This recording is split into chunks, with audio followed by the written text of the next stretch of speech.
Hey everyone, my name is Chirag Vaishnav and I am a software developer. तो आज की video में हम बात कर रहे होंगे अबाउट कोडिंग कि कोडिंग है क्या, मतलब कोडिंग क्यों करी जाती है, कोडिंग है क्या। और इवेंचुअली जब हम कोडिंग करते हैं तो एक पॉइंट पे आके हम अटक जाते हैं, दैट इज़ कि हम आगे कैसे बढ़ें, शुड वी चूज सीपी और डीएसए। अगर आपको अभी ये टर्म समझ नहीं आ रही है तो don't worry, will explain it in detail.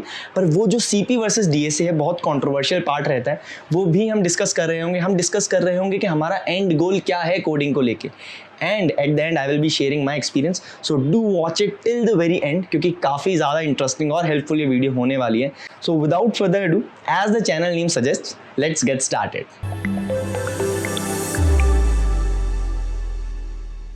So let's first discuss the point that what is coding basically, कि हम सब कोडिंग तो करते हैं। जैसे अगर सॉफ्टवेयर डेवलपमेंट की बात करूं, so we all do coding, but what exactly coding is. So let me break down in terms. जैसे अगर मैं किसी चीज़ को एक्सप्रेस कर रहा होता हूं या किसी को समझा रहा होता हूं, right now in this video also I am explaining it with the help of English and Hindi mix. So it is a thing like let's say there is a thing named X and I want to convey it to you, and I can convey it to you in different forms, right. मैं अगर मुझे आपको बोलना है हाय, तो it is in English. अगर मैं आपको हिंदी में बोलता हूँ तो नमस्ते, या फिर मैं अगर शब्द बोलना चाहता हूँ कि यहाँ पे जो भी उपस्थित सभी लोग हैं उनको मेरा प्रणाम, तो मैं संस्कृत में भी बोल सकता हूँ, लाइक अत्र समगतानाम सर्वेषां कृते नमो नमः। So yes, I do know Sanskrit but the thing is that there is a thing X and I want to convey it to you, and I can convey it to you in different forms, right? The same is with computer language as well. तो अगर मुझे computer को कुछ समझाना होता है, if I want computer to understood some things, I can convey it in different forms, different languages, and the language form is called coding. तो coding is nothing but a form of instructions that I give to computer to perform some task or action, that is known as coding, right? And coding can be conveyed in different forms, right. कि coding को मैं अलग अलग भाषाओं के through समझा सकता हूँ, लाइक C++ अगर आपने सुना हो, जावा अगर आपने सुना हो, पाइथन अगर आपने सुना हो। There is different forms of languages by which I can give instructions और task to the computer so that it can perform some things, right. So this is basically coding. तो अब कोडिंग में start कैसे करते हैं? सो coding हम करते क्यों हैं? हमने ये जान लिया कोडिंग है क्या, पर हम कोडिंग करते क्यों हैं? तो जैसे in introduction I said that my name is Chirag Vaishnav and I am a software developer.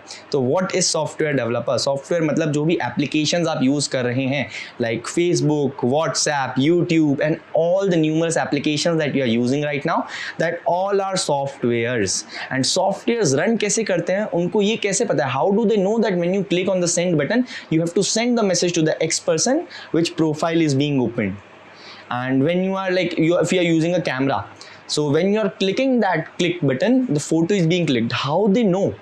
How the instructions are being passed? So some software developer has given instruction to the computer or to the mobile or to the operating system basically कि अगर ये चीज़ हो रही है so you have to perform this and that respective task, and based on that only things will happen, right? So this is what software developers do. Software developers do coding and makes your life easy, right? तो ये बात हो गई कि coding क्या है और coding क्यों करते हैं। कोडिंग हम इसलिए करते हैं क्योंकि in recent world we are moving towards a technologically advanced lifestyle. In this we are mostly dependent on new things, like we are mostly dependent on phone, we are mostly dependent on laptop, internet and a lot more things. So in order to make your life easier, we work hard and we code and let computer know that what they have to do. अब हमने ये जान लिया कि coding क्या है, coding क्यों करते हैं, अब कोडिंग में स्टार्ट कैसे कर सकते हैं। तो एज आई सेड अर्लियर कि जब हम कोडिंग स्टार्ट कर रहे होते हैं तो हमें एक लैंग्वेज सेलेक्ट करनी होती है। तो जैसे सेम एग्जाम्पल मैंने दिया था इंग्लिश, हिंदी और संस्कृत का, तो सिमिलरली C++, जावा, पाइथन सबके अलग अलग यूज केस होते हैं, सबके कुछ कुछ एडवांटेजेस होते हैं, कुछ कुछ नहीं होते हैं। So I will not go in detail that much. अगर आपको उसके बारे में जानना है तो do let me know in the comment section, I will definitely made a video on that. But वो लैंग्वेज हमें कोई भी हम लैंग्वेज अभी इनिशियल बेसिस पे ऑप्ट कर सकते हैं, because again it's just a way to convey a thing. Language switch करना इज नॉट डिफिकल्ट, बट जो एक्स चीज़ है जो हम कन्वे करना चाहते हैं वो समझना इज मोर इंपॉर्टेंट, राइट। और कंप्यूटर को हम बताना क्या चाहते हैं? कंप्यूटर को मुझे ये तो बताना नहीं है यार ये यहाँ पे ये गॉसिप चल रही है, यहाँ पे वो गॉसिप चल रही है, नहीं। कंप्यूटर को हम क्या बताना चाहते हैं? कंप्यूटर को हम बताना चाहते हैं logic, that this is the logic that you have to work upon, this is the logic that you have to work upon. यहाँ बटन क्लिक करेंगे तो ये करना है, यहाँ ये चीज़ करेंगे तो ये करना है। So this is the thing that you have to make it work, right. So after selecting the language, so अब लॉजिक हम क्रिएट कैसे करते हैं? हम लॉजिक क्रिएट करते हैं तो डिफरेंट फॉर्म्स के, हम जैसे प्रिंट स्टेटमेंट है कि if this button is pressed print hello world, right? So this is a logic. If I have to print a pattern, a star pattern I have to print number from 1 to 100. If I have to print the prime numbers from 1 to 100, तो धीरे धीरे questions का अगर आप observe करें तो मैं logic के जो कॉम्प्लेक्सिटी है वो बढ़ाता जा रहा हूँ, right? So this is the thing that we have to convey to the computers through our languages, through our logic, and this is what the software developers work is, right? यही काम हम कर रहे होते हैं. तो अलोंग द जर्नी जब हम कोडिंग कर रहे होते हैं तो हमें लॉजिक बिल्ड करने होते हैं, और लॉजिक को इम्प्रूव करने के लिए हमारे पास एक इंस्टेंट पे अब दो पाथ होते हैं, right? We started coding, we learn the basics. अब हमारे पास दो तरीके हैं, या तो मैं जाऊँ कॉम्पिटिटिव प्रोग्रामिंग करने, या मैं जाऊँ डेटा स्ट्रक्चर्स एंड एल्गोरिथम्स करने. अब कॉम्पिटिटिव प्रोग्रामिंग क्या है, डेटा स्ट्रक्चर्स एंड एल्गोरिथम क्या है? ये दो तरीके हैं through which I can improve my logical skills for coding, so that I can better understand और better help computer understand the logic that I am trying to explain. ठीक है, अब यहाँ पे जो दो पाथ हैं इसमें बहुत कंट्रोवर्शियल है, क्योंकि बहुत सारे लोग इसमें कंफ्यूज होते हैं कि हमें कॉम्पिटिटिव प्रोग्रामिंग करनी चाहिए या फिर डेटा स्ट्रक्चर्स एंड एल्गोरिथम्स करने चाहिए.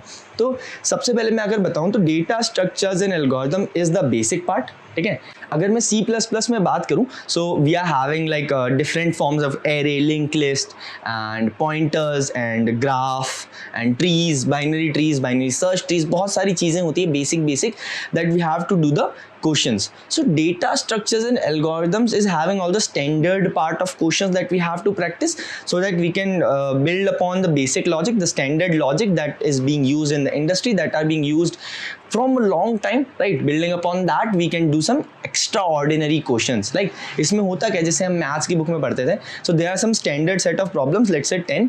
तो उस 10 problems को हमने अच्छे से समझ लिया. Now building upon that हम similar kind of questions कर सकते हैं, हम उससे थोड़े advanced questions भी कर रहे होते हैं. So data structures and algorithms are a set of standard questions that we have to perform, and data structures as said there are some standard paths fixed के इस टॉपिक के अंदर ये क्वेश्चन आता है, इस टॉपिक के अंदर ये क्वेश्चन आता है, वो हम कर रहे होते हैं. और डीएसए प्रैक्टिस करने के लिए बहुत सारे स्टैंडर्ड हमारे पास प्लेटफॉर्म्स रहते हैं, like geeks for geeks we are having interview bit, we are having leet code, right? तो ये बहुत स्टैंडर्ड और बहुत अच्छे प्लेटफॉर्म्स हैं. You can practice DSA definitely and they will help you lot. अब मैं बात करूँ अगर कॉम्पिटिटिव प्रोग्रामिंग की, तो कॉम्पिटिटिव प्रोग्रामिंग जब आप स्टार्ट करते हो तो कॉम्पिटिटिव प्रोग्रामिंग मैं पहले ही बता दूँ is more kind of a sport. तो कॉम्पिटिटिव प्रोग्रामिंग करने से पहले आपको बेसिक डीएसए आनी चाहिए. This is a must requirement.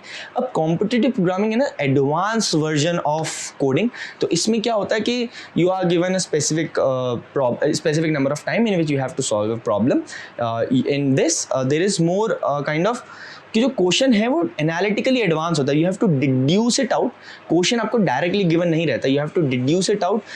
More analytical skills are required and more aptitude skills are required in this. And in this we are having different platforms like Codeforces, CodeChef, and in this you have to perform in different contests, so that different kind of questions रहते हैं, वहाँ पे आपकी ratings होती हैं, तो वहाँ पे आपको sport wise इसको sort out करना पड़ता है.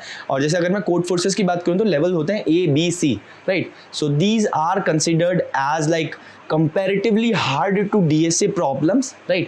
तो जो competitive programming is more kind of a sport, तो जो लोग कोडिंग को एज अ पैशन कंसिडर करते हैं, so they go into that. So DSA and competitive programming दोनों ही अपनी जगह पे they are very helpful, right? So अगर मैं बात करूँ कि हमारा एंड डेस्टिनेशन क्या है, हम कोडिंग कर रहे हैं, सॉफ्टवेयर डेवलपर्स हैं, तो हम कोडिंग सीख रहे हैं. हम कोडिंग क्यों सीख रहे हैं? बिकॉज हमें सॉफ्टवेयर डेवलपमेंट में जॉब चाहिए.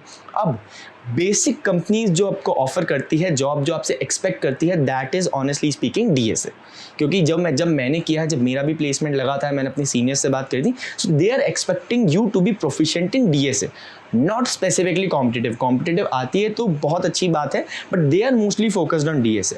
अब कॉम्पिटिटिव भी रिक्वायर्ड है. कुछ बड़ी कंपनीज होती है, जैसे गूगल हो गई, स्प्रिंकलर हो गई, मीडिया.नेट हो गई, कोडनेशन हो गई, they are definitely looking for more logically advanced people. So more logically advanced people मतलब एडवांस कोडिंग आनी चाहिए. एडवांस कोडिंग मतलब स्पोर्ट और पैशन की तरह होनी चाहिए कोडिंग. तो वो किस में होती है, जैसे हमने डिस्कस किया कॉम्पिटिटिव प्रोग्रामिंग में, राइट? सो दोनों के अपने अपने पर्क्स हैं. बट अगर आपको on an average basic company में जाना है, basic I am saying decent company, right? So you can go for DSA and furthermore you can practice competitive programming as well. अगर मैं मेरी स्टोरी की बात करूँ, so initially when I was in second semester I started with competitive programming. तो मैंने Codeforces, CodeChef पे profile बनाई. I regularly give contest. हाँ, one more point I want to add, that regularly and consistently giving contest, solving problems is the key. अगर आप regularly और consistent नहीं है, हैं, so there is no meaning, there is nothing that can help you out, right? You have to be consistent with coding, you have to be consistent with giving contest, then only you can perform good. So जो मैंने start किया धीरे धीरे, तो contest देता रहा, but eventually I felt that थोड़ा hard पड़ रहा है मुझे. I was having my improvement, but if I want to reach that candidate master or candidate level, I think I need to devote more time. But उस time पे क्या होता है, internships आने वाली थी, and at the same time projects भी बनाने रहते हैं, development भी करना होता है, तो I think competitive programming was taking more of a time. And I've asked my seniors and my batchmates also that DSA is what the basic companies or the good number of companies are expecting. Only few companies are expecting कि आप competitive programming भी कर रहे हो. So that's why I opted for DSA, and it definitely helped me out, and I'm really happy with my decision. So this was basically कि coding क्या है, coding क्यों है, हम coding क्या कर सकते हैं, कैसे शुरू कर सकते हैं, DSA क्या है, competitive programming क्या है, और इन दोनों के मिक्सचर से हमें आउटकम में क्या चाहिए, हम क्या एक्सपेक्ट कर रहे हैं, हम उसके डिसीजन पे ले सकते हैं. हमने जो मेरा एक्सपीरियंस वो भी शेयर किया, so I think it will help you out. So I hope this video helps you out to get started with coding, and with this I wrap up this video. See you in the next video. Thank you.